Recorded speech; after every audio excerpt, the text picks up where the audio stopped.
Well, good evening and welcome to a very special night, the launch of the University of Queensland's Centre for Cardiac and Vascular Biology. And what a timely event this is, right in the middle of National Heart Week. Did you know the heart can beat up to 100,000 times each day? That's up to 3 billion heartbeats in an average lifetime. But heart disease is also the single biggest killer of Australians, and cardiovascular disease kills one Australian every 12 minutes. Tonight we're celebrating the launch of something that we hope will change that. The Collaborate Centre, made up of 8 expert research groups from across UQ, including the Institute for Molecular Bioscience, School of Biomedical Sciences within the Faculty of Medicine, the Australian Institute for Bioengineering and Nanotechnology, and the School of Pharmacy within the Faculty of Health and Behavioural Sciences. Together, our scientists are conducting groundbreaking research in cardiac and vascular biology to uncover new strategies to fight cardiovascular disease. And by discovering more about the genes, cells and tissues involved in vascular formation, cardiac development and cardiovascular regeneration, our scientists are making big inroads into changing the health of our children and our children's children. My name is Madonna King and it is an honour to be your MC tonight. First up, could I acknowledge the traditional owners of the land on which we gather and meet and pay our respect to elders past and present. I'd also like to acknowledge some very special guests amongst us.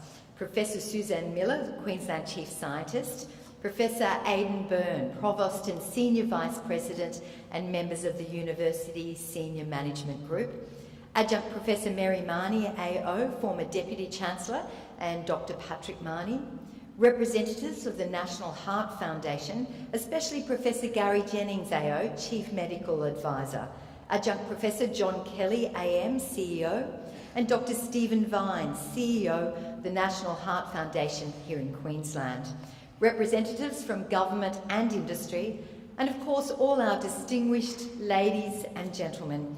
Thank you for joining us this evening. Can I remind you now just to check that your telephones are turned to silent. The bathrooms are at the end of the corridor on the right-hand side behind the staircase. And in the unlikely event of an emergency, we would just follow closely the instructions given to us by staff. The main fire exits are located at the back of the room on the right and the left side, and the assembly point is located on the Queen Street footpath. Now, with that done, could I please ask you to join me in providing a warm welcome to Professor Aidan Byrne, Provost and Senior Vice President at the University of Queensland.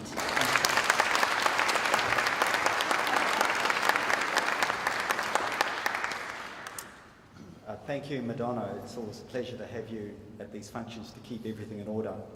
I too would like to begin by acknowledging the traditional owners of land on which we gather and meet and pay my respects to elders past and present.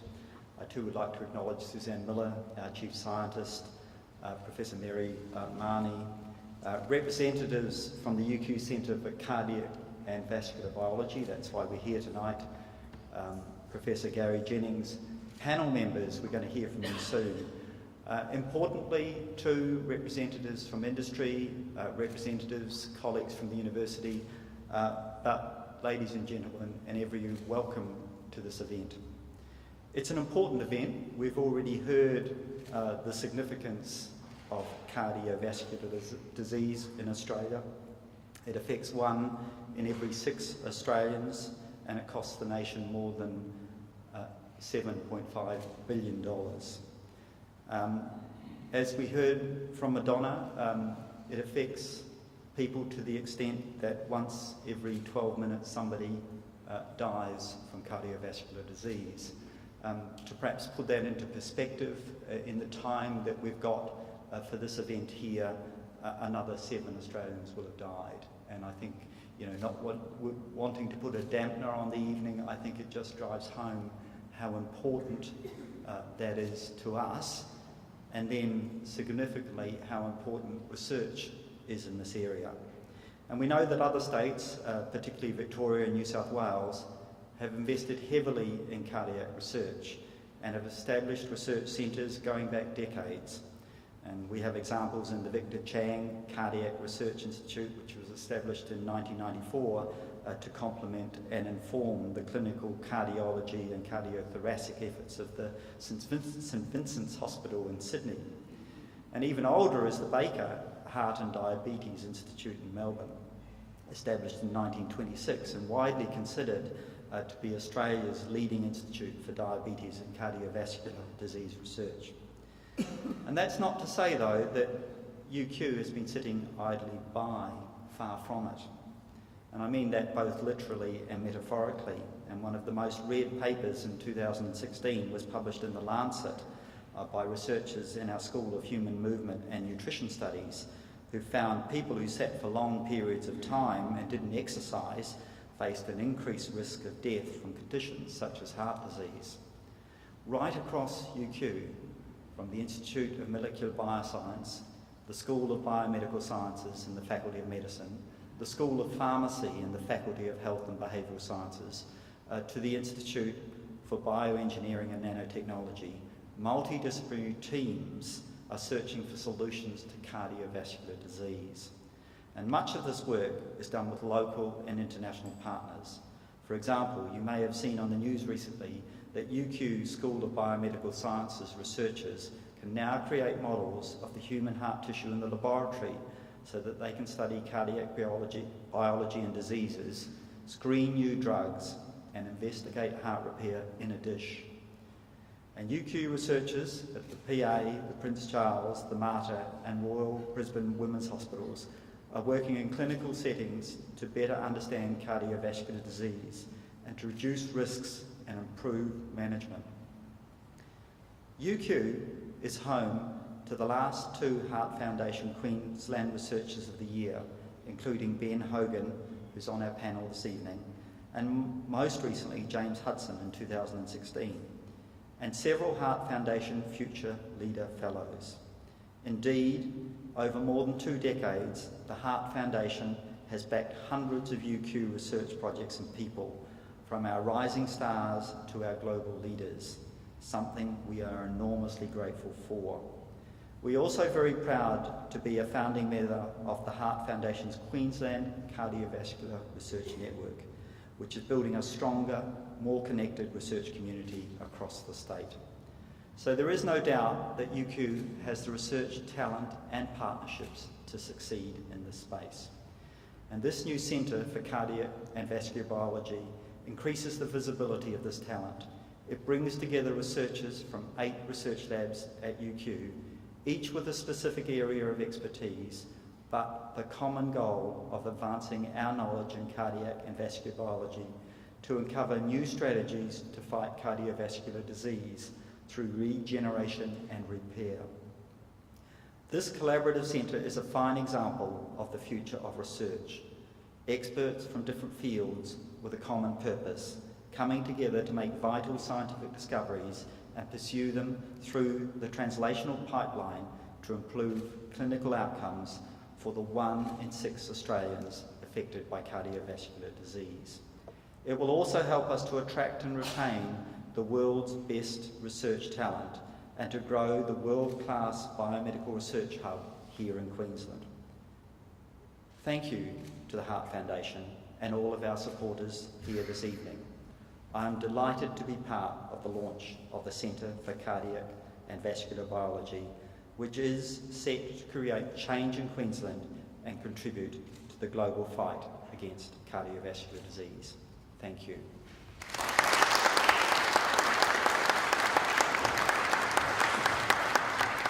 Thanks, Professor, and it certainly puts it in perspective when you hear a cost of $7.5 billion and 7 people dying of cardiovascular disease in the next 90 minutes. But Professor talked about the stellar work of the National Heart Foundation. So let's now hear from Professor Gary Jennings AO, the Chief Medical Officer at the National Heart Foundation. Thank you.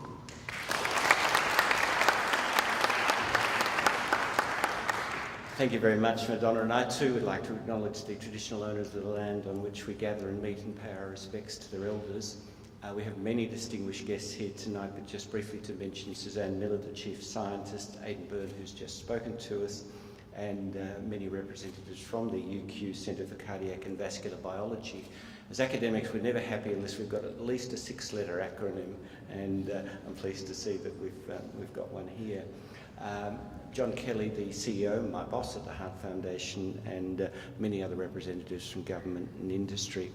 Well, at the risk of assailing you with statistics, because you've already heard a few numbers about heart disease in Australia, I'm going to focus on Queensland with my numbers, and start by painting a picture of heart, stroke and vascular disease, which I'll call cardiovascular disease, in Queensland right now. And what I want to do, the point I'd like to make is that this initiative is absolutely right for now. This is the time to do it, and even more so in terms of investing in the future. So the good news is that heart disease death rates in Queensland have fallen almost 20% in the last decade, and that's largely because heart attack deaths have fallen by 30%. And some will say, well, that's great, let's go home and read magazines about whether the paleo diet or the 5-2 diet's the best. But in fact, it's not all good news. Much more rational approach to it would show us that what's happening is not good enough. It's still the #1 cause of death in Queensland, almost 4,000 people last year, 28% of all deaths, and in Queensland 1 every hour. And those improvements came at a cost, a human cost of course, but also 82,000 hospital admissions. That's no lower than a decade ago, and 26,000 in Queensland cardiac procedures, angioplasties, stents, pacemakers, other things, and that's a steadily rising figure. That's not getting any better.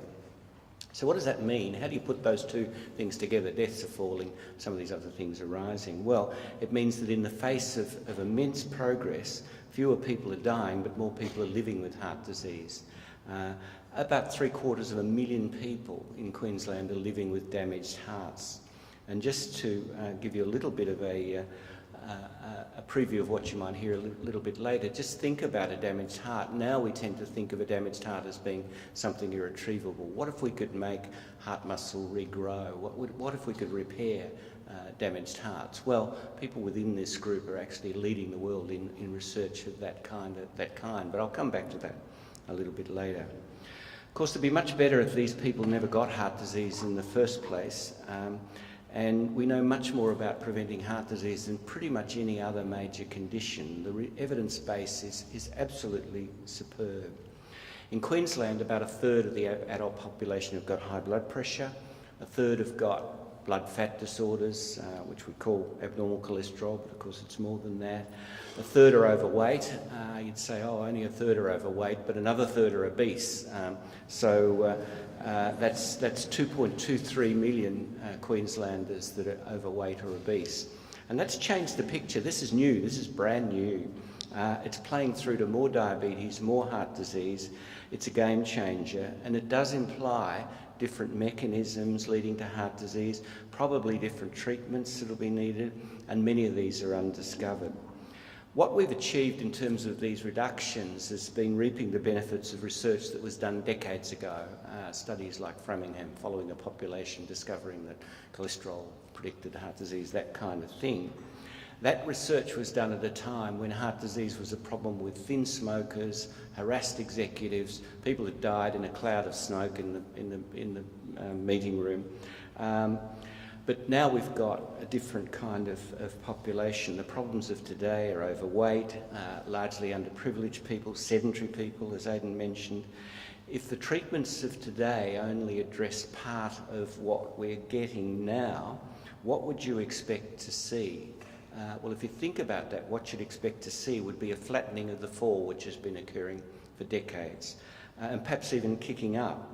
That's exactly what's happening now in Australia and in Queensland today. Men aged 55 to 65 showed the greatest fall in heart disease in the last 3 or 4 decades. They've shown a slight increase in the latest figures from the ABS. You'd expect to see more of the chronic consequences of vascular disease like heart failure and atrial fibrillation and dementia. That's exactly what's happening in Queensland today. So we can and we should keep hammering away at the traditional approaches, because we're not that good yet at the community level at controlling blood pressure or diabetes or cholesterol. We know what to do, we've got the tools, but we just don't get it out there in a very effective way. We've got no idea what to do about obesity or how to get a sedentary population back on their feet because here the evidence base is much weaker.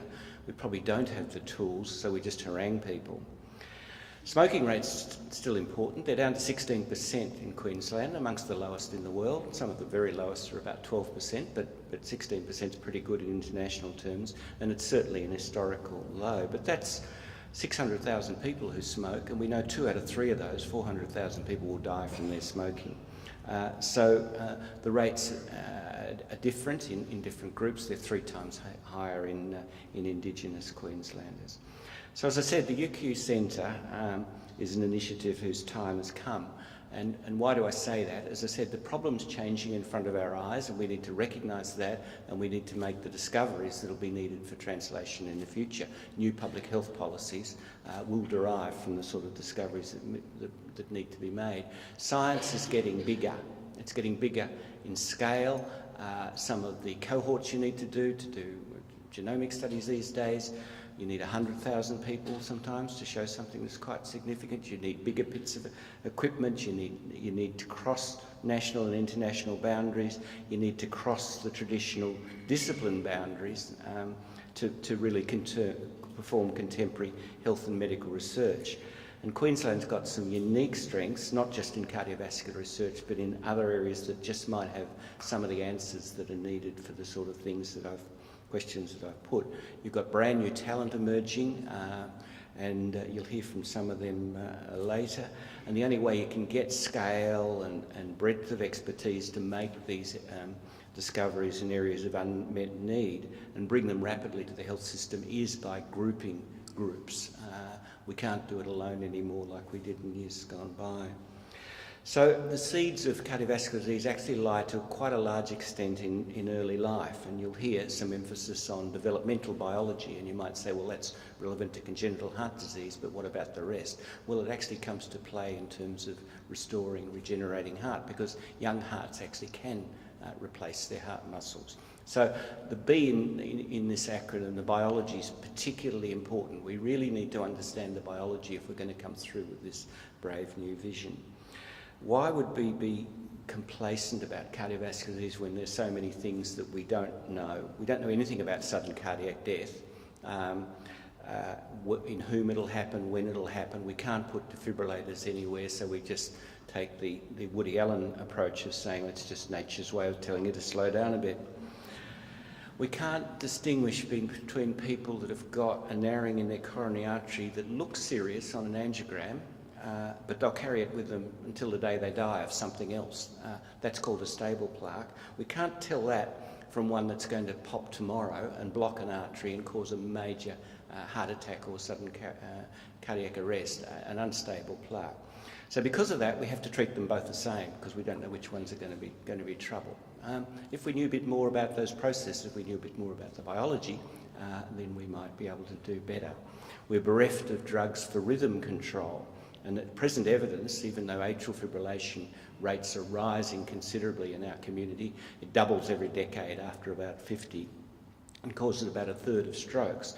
We actually haven't got any evidence that you do any better by trying to revert people back to normal rhythm and leave them as they are. And that's because probably the drugs we've got are just not good enough and the risk-benefit isn't good enough. I could go on with lots of these unmet needs and where research is really going to be the only answer. Why do people with diabetes, which is a sugar problem, have vascular damage, and how do we stop it? How do we stop it damaging their kidneys? Is there a treatment for obesity that works for longer than a few months? So the 750,000 people in Queensland that are living with heart disease now, I believe will benefit from this initiative. The Heart Foundation certainly welcomes this development very much and looks to see more and more happening in Queensland in terms of linking the wonderful assets that you have. Not just these 750,000 people, but many more will needlessly develop cardiovascular disease if we don't do nothing. You'll hear a lot more about this new world from other speakers, but from a personal point of view, I really look forward to many voices informing us about heart disease from Queensland, more than the mindless rantings of Paleo Pete Evans. Thank you very much.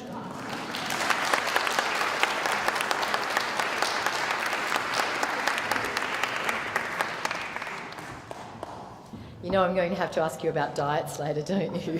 Please, thank you very much, Professor, and thank you also for the work that the National Heart Foundation does. We are also very fortunate this evening to have with us the Queensland Chief Scientist, Professor Suzanne Miller, and I'd love if you could join me in giving her a very warm welcome. Thank you.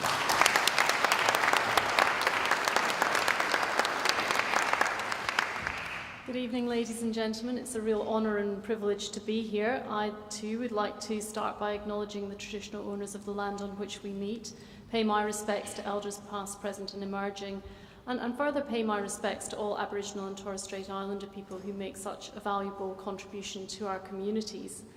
Professor Aidan Byrne, Provost and Senior Vice President, and members of the University Senior Management Group, Adjunct Professor Mary Mahaney and former Deputy Chancellor, and Patrick, representatives from the UQ Centre for Cardiac and Vascular Biology Leadership Team, Professor Gary Jennings, AO, Chief Medical Advisor of the National Heart Foundation, ladies and gentlemen, distinguished guests all. Look, we've heard some pretty confronting statistics over the last few minutes, and I think it's given us all serious pause for consideration. But the reason why I'm here tonight and why I feel so honoured to be here tonight is because whilst there is no doubt that we do extraordinary research here in Queensland, and over the last 4.5 months since I've been in this role, I have been truly astonished by the quality and excellence of what is happening here across many disciplines, in our institutions, in relationships with industry, through projects and through centres of excellence. And I think that what heartens me, sorry that wasn't any pun intended, but what does hearten me is the fact that whilst we are truly excellent in various and many fields of research, what we are getting better and better at doing is collaborating. Because for me, research, fundamental research, is about invention, if you like. It's about discovering something new. It's about new knowledge. It's about discovering a new thing. But what we are becoming better and better at doing is applying that, which is really, for me, what is true innovation. So the opportunity tonight to come and celebrate in the face of, as I say, a grand challenge, some very confronting statistics and a really serious problem, not just here in Queensland, not just in Australia, but across the globe, is to put some extraordinary minds who are based here in Queensland to solving this grand challenge. In fact, as we've heard, a series of grand challenges that we need to come together across disciplines, bringing different thought processes to bear on this really significant issue. About almost 10 years ago, in fact, our daughter was born in the Royal Women and Children's Hospital in Adelaide, and my husband and I had to send overseas for a kit to collect cord blood when she was born, under the kind of sense that as parents, Grace is our only child, but our first child, we felt it was something that was really important to build for the future, and perhaps even although we didn't know what that might be, to make sure that we were able to put every element of science at her disposal should she become unwell during her lifetime. And I was on my way here this evening, and it reminded me that when she was born, it was actually one of the cardiac surgeons in the hospital, a paediatric surgeon, who came to just ask my husband and I why we'd chosen to do it, because it was seen as highly eccentric, I have to tell you. We had people coming to ask us what it was. When the midwives were collecting the cord blood, other midwives arrived to see how it was done. And to know that today that sort of procedure is becoming so much more routine, and seeing a centre like this, which brings together the biology, which brings together understanding of stem cell biology, that brings together our experts in pharmacology, that brings together our experts in cardiovascular disease, that is what is incredibly exciting. And that's what makes being in Queensland, I think, truly exciting. It's all happened before in places like Victoria and New South Wales, as we've heard, but I think the big difference here in Queensland is because we bring teams, truly cross-disciplinary teams, together to make a difference.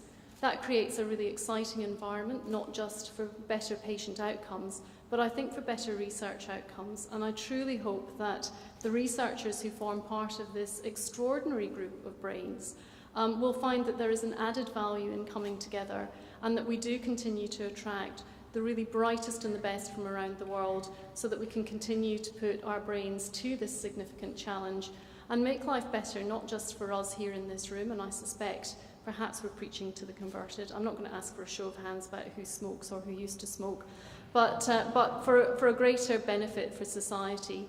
And what better outcome can we have as scientists and researchers to see that happen? It's not a short game, it's a long game, and I commend the University of Queensland for taking that view, for investing with the Heart Foundation to really have a better future for all of us, for our children and for our grandchildren. Congratulations, and I wish the team the very best of luck.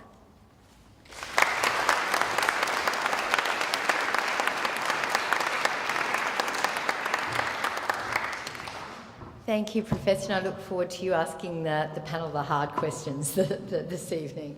Now, could I ask our panel members to join me on stage, and perhaps we could wait until they're all up here to give a big round of applause to this stellar lineup, starting with Professor Wally Thomas, Co-Director at the UQ CCVB, Group Leader, School of Biomedical Sciences at the Faculty of Medicine at UQ. Associate Professor Ben Hogan, Co-Director at UQ CCVB, Group Leader, Institute of Molecular Biosciences at UQ. Associate Professor Julie McGaughran, Medical Director, Genetic Health Queensland. Professor Justin Cooper-White, Group Leader, Australian Institute for Bioengineering and Nanotechnology at UQ. Dr. Angela Jeans, Postdoctoral Researcher at the Institute for Molecular Bioscience at UQ. And Professor Gary Jennings, who we've heard is the Chief Medical Advisor at the National Heart Foundation. Ladies and gentlemen, please give them a big round of applause.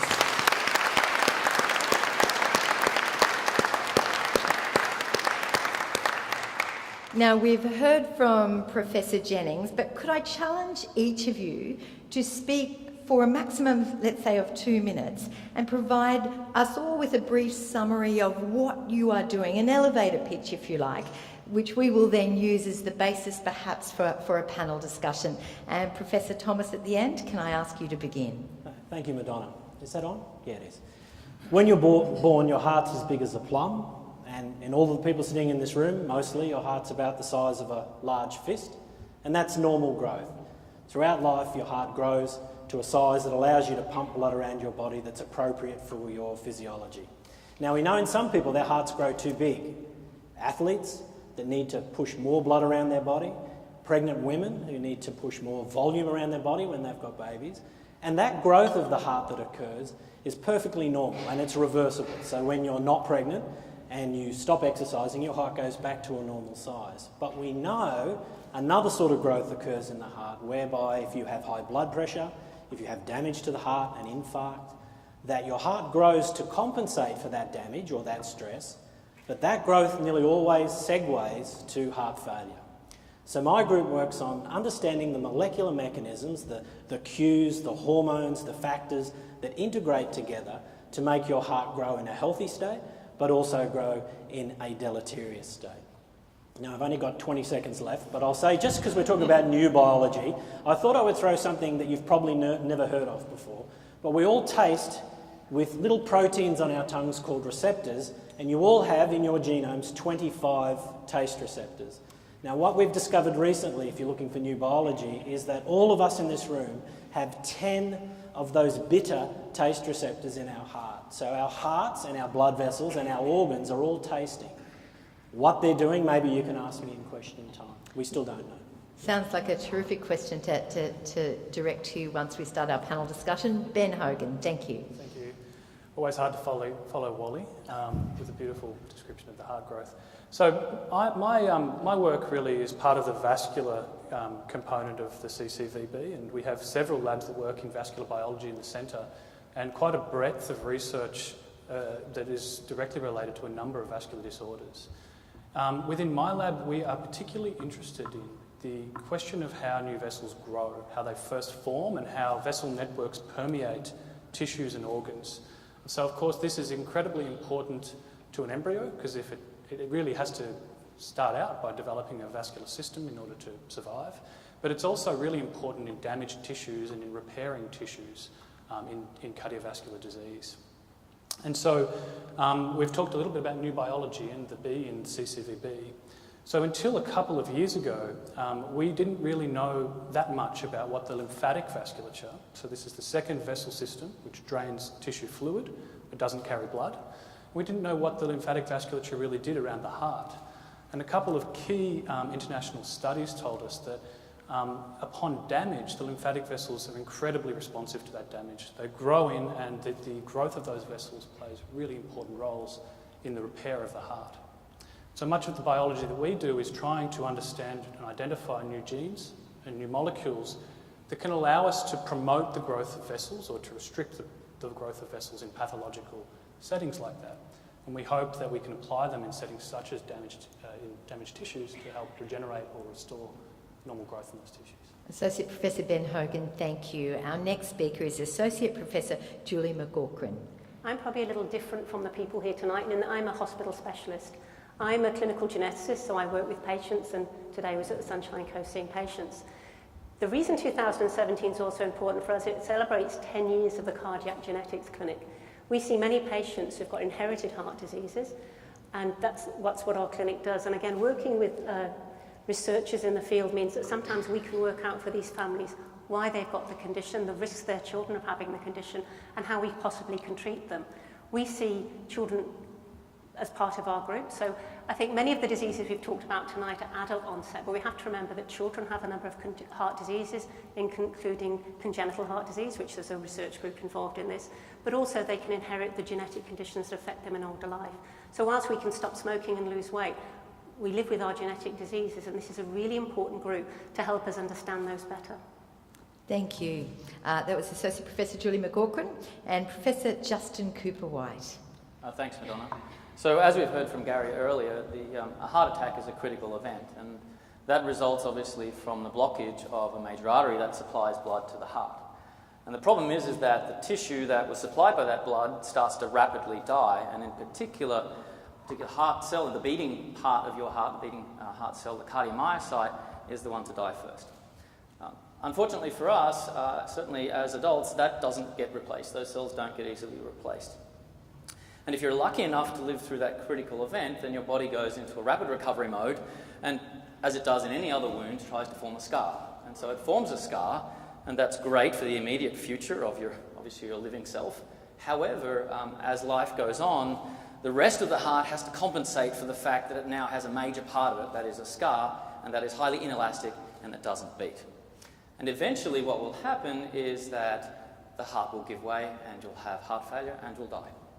So my lab focuses on developing new ways in which we can turn those scar cells into beating cardiomyocytes. So we can actually, and it's a process called reprogramming. So we can reprogram those cells that make the scar, turn them into a beating functional cardiac tissue, and obviously repair and replace the function of your heart post a heart attack. My group also works in developing in vitro models or lab-based models of human tissues and organs in a dish. It's not just a dish, they're quite sophisticated devices which allow us to even create artificial human vessels as well as human cardiac muscle. And we're certainly very interested. We use these types of devices as diagnostic tools, not just for screening drugs, but for understanding development, for understanding aging processes, which of course is another thing that happens to all of us, unfortunately. And our vascular system and our cardiac system certainly changes very substantially as we age, so we're very interested in that. And lastly, we develop actually tissue-engineered vessels, so that for those suffering from peripheral artery disease, which kills up to 3,000 Australians per year apparently, we are developing actually tissue-engineered substitutes in the lab that then can actually go and obviously be given to clinicians to overcome that disease state. Thank you, Professor Justin Cooper-White. Dr. Angela Jeans is a postdoctoral researcher at the Institute for Molecular Bioscience. Thanks, Angela. Thank you, Madonna. In the Cardiac Development Laboratory, we're hoping to really understand how the heart develops in a normal, healthy embryo. Unfortunately, there are 8 babies are born each day in Australia with a congenital heart defect, and a quarter of these will be caused by genetic factors. So we're really trying to understand how that comes about.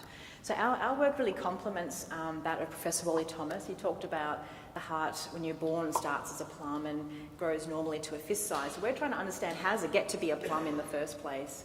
So there's three main areas that we're interested in the lab. The first is trying to understand how the normal structure of the heart develops, because that structure will affect its function.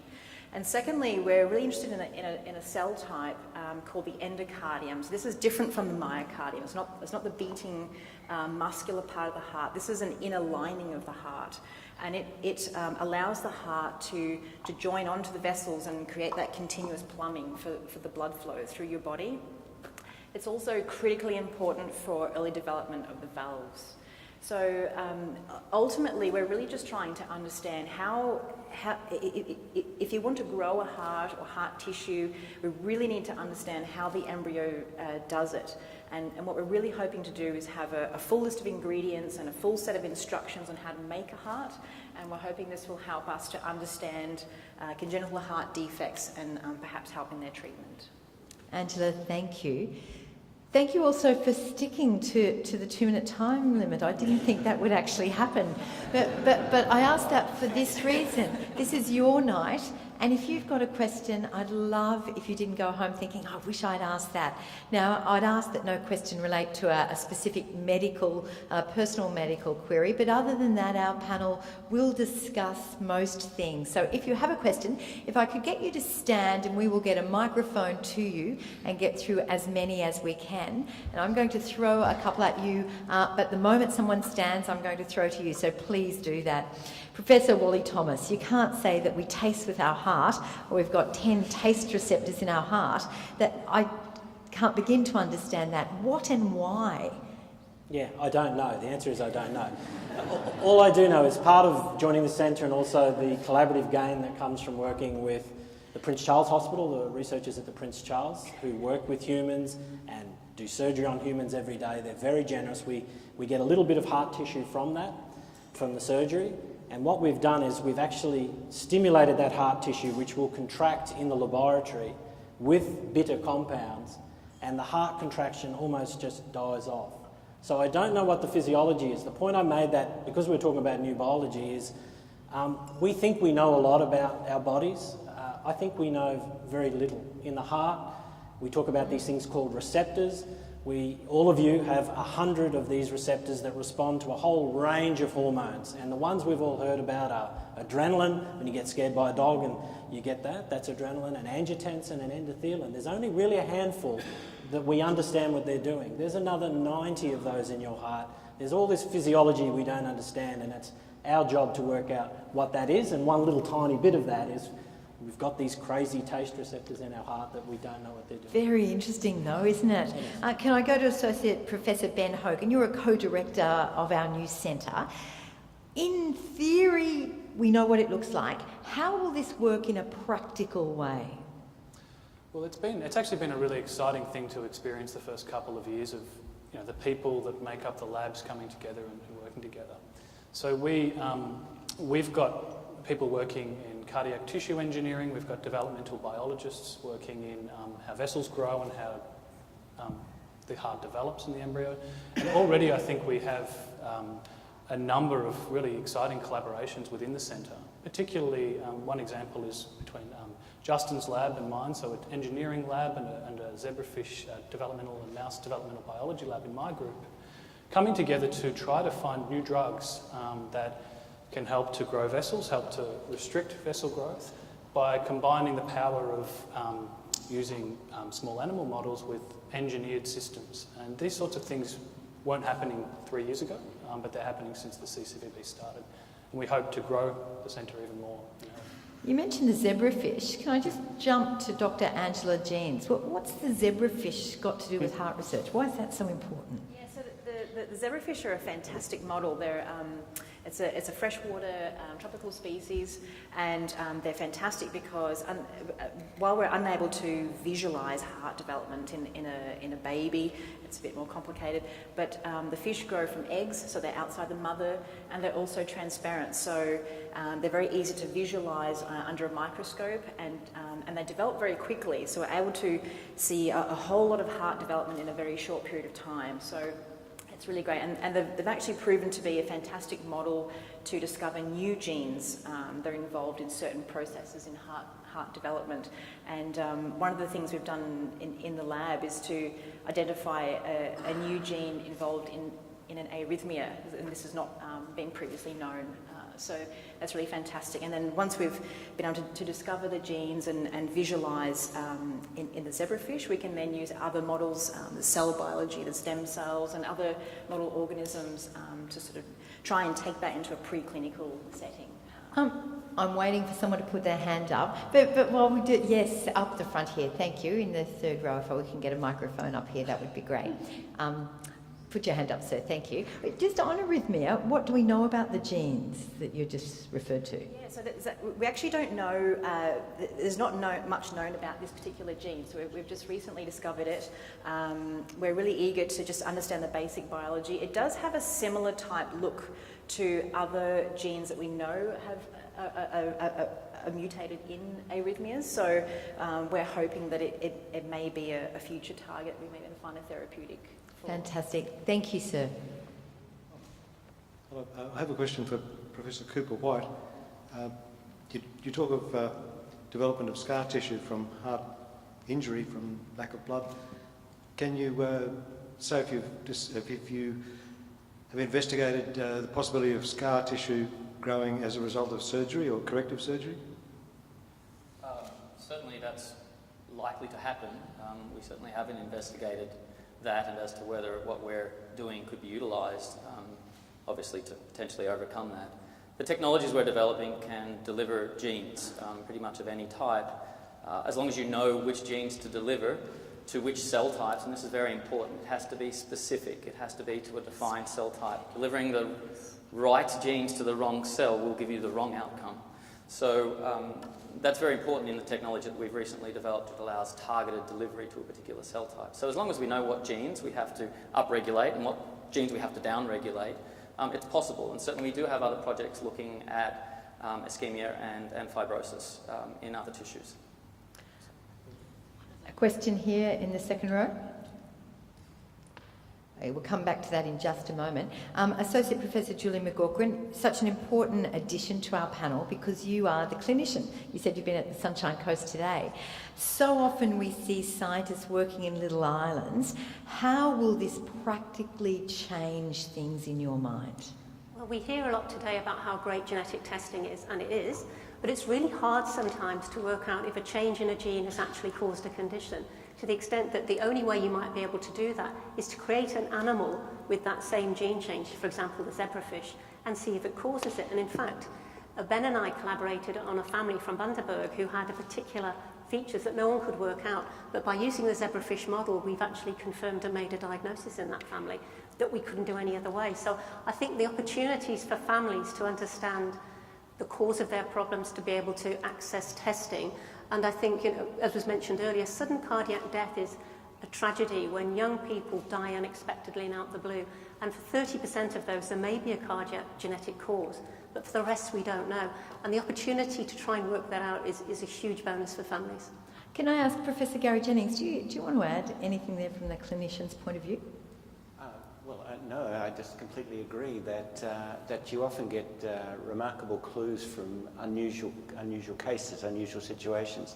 A particular family, there's been a new class of cholesterol-lowering drugs which really started with a particular family that showed a particular change in their health, and by tracking it down through this new biology, which, to use Wally's term, we were able to get something which is much more powerful, much better than anything we've ever had before. Our next question. So I've just got a paper excerpt here, and it's saying that the Heart Foundation has rejected claims by 3 international cardiologists that saturated fat does not cause heart disease. So I was wondering if you could comment on this, or potential misconceptions within society on what's causing heart disease? Gee, that's an easy one. Okay. Well, firstly, saturated fat is involved in heart disease. There's no question about that, and I'll put some provisos on that in a little bit. Certainly a diet high, if you feed animals or humans, a diet high in certain saturated fats, their cholesterol goes up, and if their cholesterol goes up, their LDL cholesterol, they're much more likely to develop atherosclerosis. And that is mainstream scientific opinion, and that hasn't changed for a long time. I think, though, that we're probably victims of oversimplifying the whole story. Saturated fat isn't one thing. You can't tell me that the saturated fat that's part of a block of cheese is the same health effect consequences as that in chocolate, as that in pasty, which is bundled up with sugar and salt and trans fats and all sorts of other things. We don't eat saturated fat or carbohydrate or protein. We eat food, and food is a bundle of things, and certainly saturated fat is probably between neutral and harmful as far as heart disease is concerned.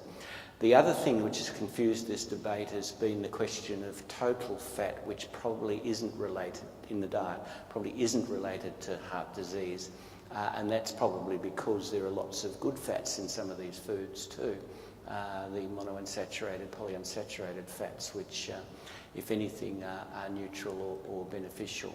The classical diet, which is heart healthy, is of course the Mediterranean diet, and that has some saturated fat in it. If you've been around the Mediterranean, you would have no doubt eaten cheese. You probably had some dessert. You actually had what I would describe as variety. You had colour and variety in the diet, and although there were a significant amount of saturated fats, there are also quite a large amount of monounsaturated and polyunsaturated fats.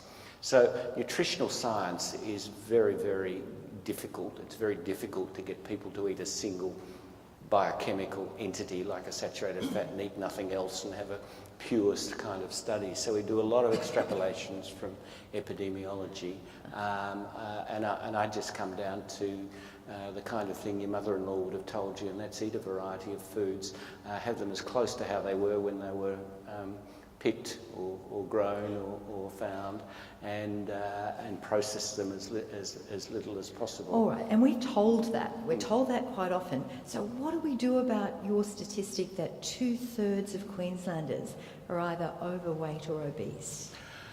Okay, we are not talking about we're talking about a problem in biology with obesity. Clearly, that's part of it. But then you can track that back to environment, and then you can track that back to life habits, and then you can track that back to the system around us and the pressures that we're exposed to. In fact, you might be surprised to hear that some of the latest evidence suggests that 60 to 70% of obesity is genetic. And there are about 600 genes that relate to whether you eat more or less. The ones that are most powerful are related to appetite. That is, if you're genetically predisposed to be obese, you're the one that's going back to the breakfast buffet all the time. I know the type. Now, that seems bizarre, because why would it suddenly appear if it's genetic? Well, the answer is we've never had so many foods around us. We haven't had so much exposure to high energy, high fat, high sugar, high salt processed foods as are available now cheaply. Now, I want to go back to Justin, but I see that you've got a cold glass of white under your chair. Does that mean a glass of Sauvignon Blanc is good for you? It's not harmful. That's probably the best I'm going to get, so I'm going to move on. Thank you, Professor. Professor Justin Cooper-White, you and I were talking before the panel began, and you said some statistics that fried my brain. You said 10 to 30% of drugs do not work how they're supposed to with any particular patient. So if someone has a heart attack, how does the clinician know how to address that? And isn't that in itself quite a life-threatening situation? In fact, it's worse than that. It's the other way around. Only 10 to 30% of drugs do work. Because of our huge genetic variation we have across the population, and because of the way in which drugs are developed, of course, we quite often, miss the hits in terms of our genetic variation. And so that's why I think it's, and that's acknowledged, certainly, and drug development companies develop a number of drugs that can hit a number of the populations, and it's also why, if you've ever been unfortunate enough to have a family member or yourself suffered a heart attack, is that you'll be stratified on a number of drugs, and your GP or your cardiologist will stratify those potentially over time. I know for my father it took nearly 4.5 months. So in that case, it's because not all drugs work on all people. So that raises the question of personalised medicine, doesn't it? If we can personalise medicine, then we're all going to be better off. Right, so I think that's where this centre certainly will play a major role. We have a number of people in the centre developing more personalised or patient-specific strategies. And one of them is certainly, the human tissue in a dish, whether it be cardiac tissue, whether it be vessels, whether it be combined vessels and cardiac tissue. It's all about making sure that we can take into account patient-specific variations. Genetic testing is fantastic, but in the end it comes down to functional testing. And it's really important that we carry through from genetic testing through to functional testing, and then we're screening drugs and potential new therapeutics on real human tissues, and real human tissues that actually represent a real human population. And certainly that's where a number of researchers, myself, James Hudson and Nathan, are in the centre, and certainly very much focused on that human-specific treatment plan. Our next question in the middle of the room. Thank you, sir. Yes, I'm a clinician who's worked for 42 years in a major teaching hospital in Brisbane, and this is truly a wonderful session. It is really exciting, and it is really great to see that this occurs after all these years. So congratulations to all involved. It is wonderful. I really was...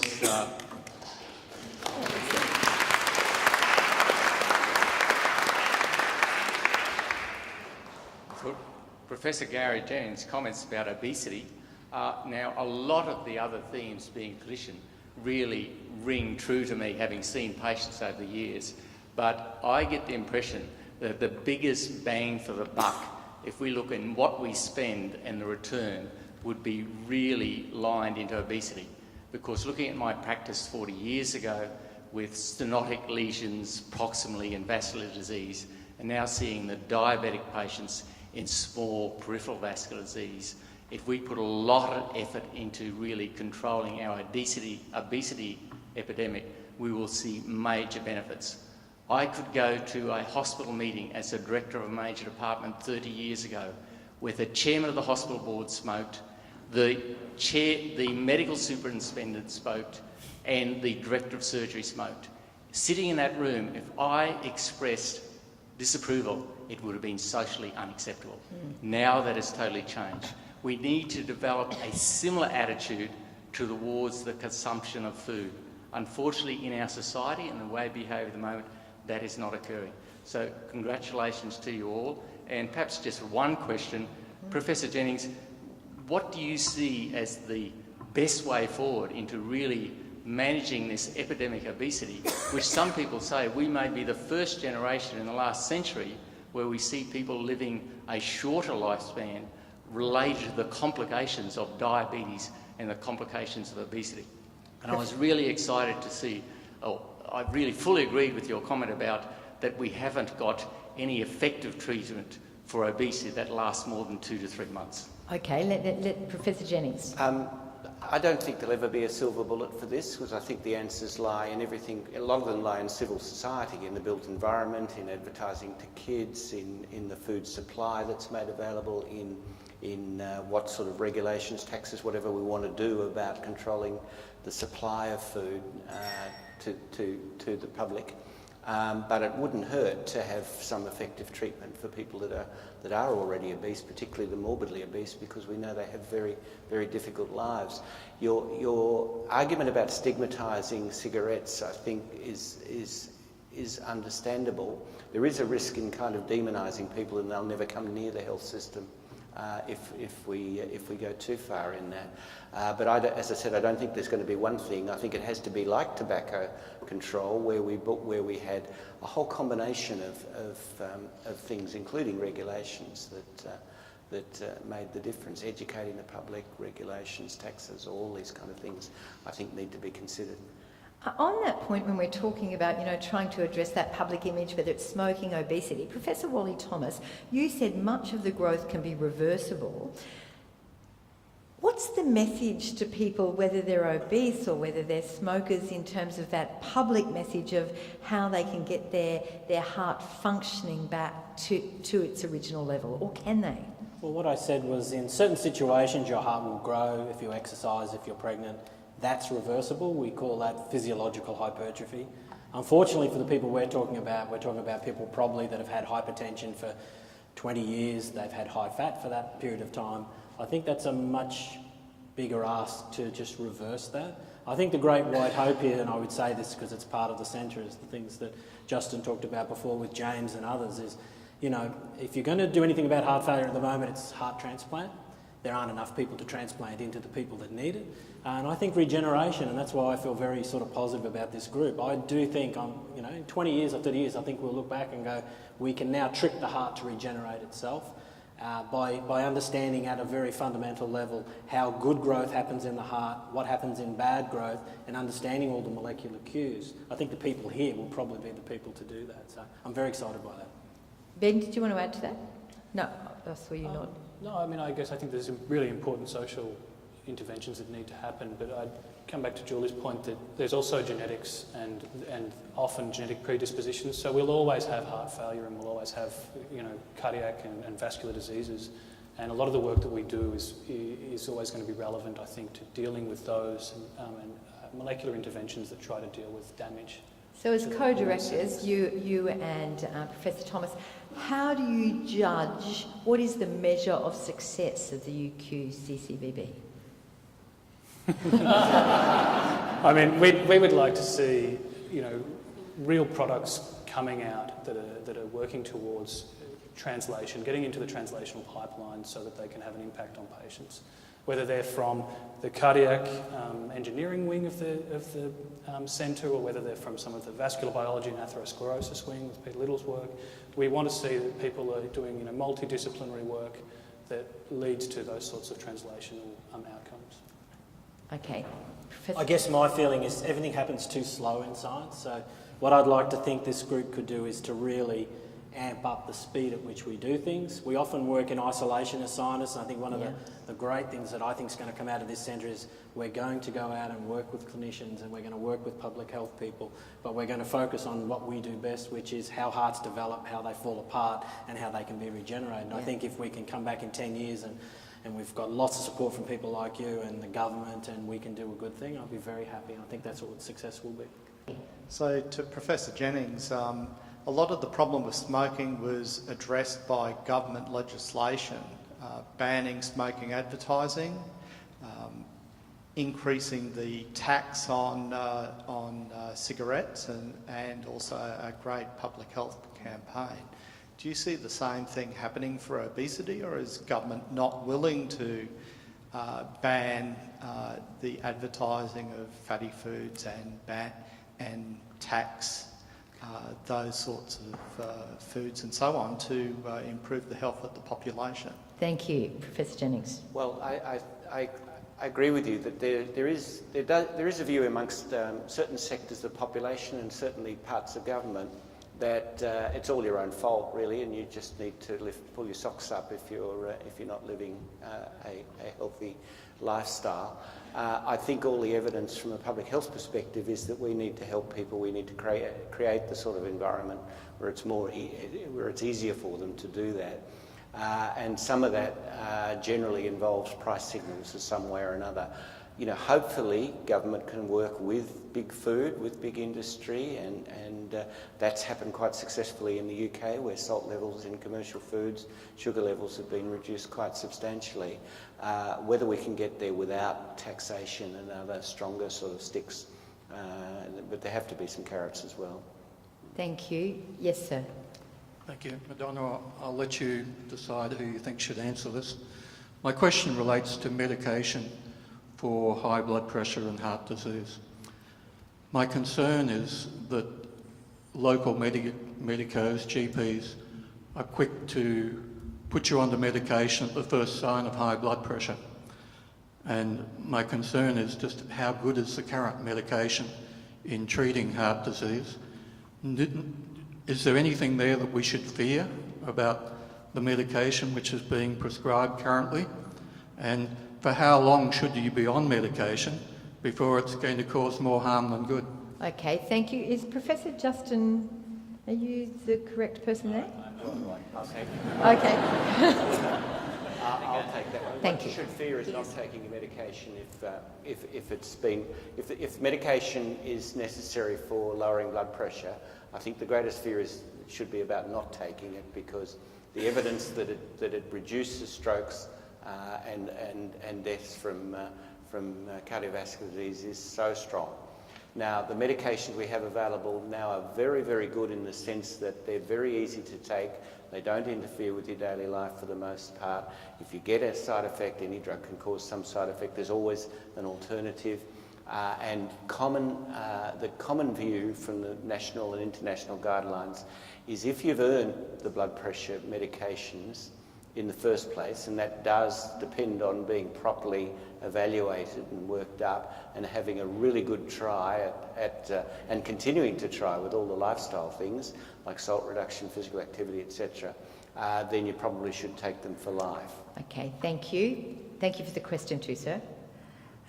Really for the whole panel, what are the lifestyle behaviours that we, the general populace, would ideally be following to avoid cardio events? What are you personally doing? What are your chief things that you make sure you do? What are the things you make sure that you don't do? What are the things that are the really baddies? All right, so I can see that glass of wine under your chair. Yes, Professor Wally Thomas, can I just ask... You may not know this, but Gary Jennings was the director of the Baker Institute when I was there in the mid-90s through to the 2000s, so I've always followed his lead, and I have a glass of red wine, one, every day, and it's good for your heart. No, but it's a really good question. You know, what is the textbook case? Should we be jogging 10 kilometres a day? Should we be sleeping 6 hours? Will someone give us a quick... Yeah, it's over to you again. Sort of how long have you got, really? Obviously don't smoke. 30 seconds. And although we've been joking about alcohol, of course, excessive alcohol is not part of a healthy lifestyle. Physical activity is one of those things. Well, there are two sides to physical activity. One is, in this day and age, is the lack of it. I think Aidan Byrne talked about sedentary activity, the fact that most jobs now are sitting jobs, labouring jobs have gone, involving physical activity, and people in their leisure time spend a lot of time in front of a screen. What has been shown recently is that that's not just lack of exercise. Even if you do your half hour or your 3/4 of an hour a day of physical activity, that has a negative effect even in the light of that. So there's negatives about not doing anything, and then there's the positives. And in fact, with physical activity, I believe the important thing about that is doing something that you're going to maintain. We believe that you get much of the benefit out of some sort of vigorous activity, moderately vigorous activity, something that makes you a little bit breathless, but you can still carry on a conversation 3 times a week. You'll get more if you do it every day. You'll get a little bit more if you become an elite athlete, but not so much that it's probably worth it in terms of energy in, energy out. Okay. And then we've talked about diet, and as I said, I would come back to eating a variety of fresh and healthy foods, lots of the fruit and vegetable, seeds, nuts, low-fat meats, and fish. Yeah. So it's also really important with development of the heart in utero that the maternal environment can also affect the heart. So it may not be that the heart has an overt structural defect, but some factors, for example, that if the mother is smoking or drinking and various other drugs which may affect the baby, may actually sort of set it up so that later in life, if that child or adult then goes on to have a high-fat diet and drink alcohol, it's like a sort of double hit. So that's something that we're aware of and is ongoing research. Okay. Thank you. Sir. Yeah, I've got a question about diagnostics. I'm not sure it's within the scope of this group, but I'll ask it anyway. You know, the angiogram is very effective at identifying the source of arterial disease and leading to treatment. Is there any diagnostics planning or in the future which could preemptively, without risk, identify sources of ongoing heart disease, like 5 years in advance? If you knew you were a candidate for these things, you'd take these messages much more seriously than if, you know, everything was. Is there anything in the future that we can look forward to? Risk-free diagnostics? That would be biomarkers. Julie, Ben? Yeah, I mean, there's certainly a lot of work being done over the last couple of decades, I guess, on new biomarkers within the circulation that are supposed to indicate whether or not you're at high risk or whether you have some peripheral vascular damage. I guess in terms of hitting the clinic, the use of biomarkers, I'm not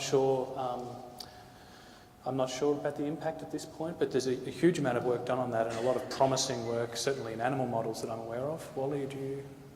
No specifics. I mean, the big thing in the field now is this, it's called lipidomics. So they have these really fancy $1 million machines that can separate and accurately measure tiny amounts of different forms of lipids in the blood, and the Bakers led this with a guy called Peter Meikle, I think his last name is. And so there is things coming down the pike, but they haven't made it to the point of being able to say, we'll take a little bit of blood, these 3 things, if you've got them at this level, are a predictor. That's a little way off. We have to draw this to a close fairly shortly, but could I end by asking each of you, I think it was you, Professor Thomas, who said this is a long game, not a short game, but if the 7 of us are on this stage again in 3 years, what is the material difference you would like this centre to have made?